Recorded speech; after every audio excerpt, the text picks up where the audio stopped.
السلام علیکم دوستو، کیا حال چال ہے آپ کے؟ میں امید کرتا ہوں آپ تمام حضرات خیریت سے ہوں گے۔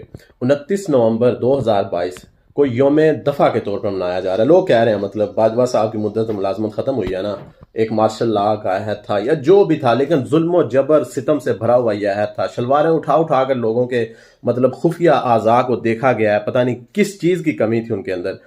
تو یہ 17واں آرمی چیف آیا ہے۔ پاکستان کب سے بنا؟ 1947 سے۔ آرمی چیف آتا ہے 3 سال کے لیے۔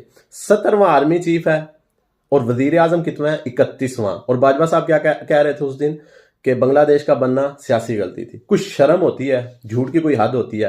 اور اب آپ نوکری سے فارغ ہو گئے ہیں نا، کیس کریں امن نوانی کے اوپر، اس سے اپنی عزت کا تو بدلہ لیں جو اس نے آپ کی اتاری ہے، آپ کی بہو کی، آپ کی بیگم صاحبہ کی، آپ کے کزن کرنل ریٹائر نعیم صاحب کی اور صابر مٹھو صاحب کی، آپ کے سمدھی کی۔ اس سے تو بدلہ لینا، اس کے اوپر حد کی عزت کا دعویٰ تو کریں۔ امریکہ میں بیٹھا ہے یار، کیا ہو گیا آپ کو؟ پاکستانی عدالتیں تھوڑی ہیں اور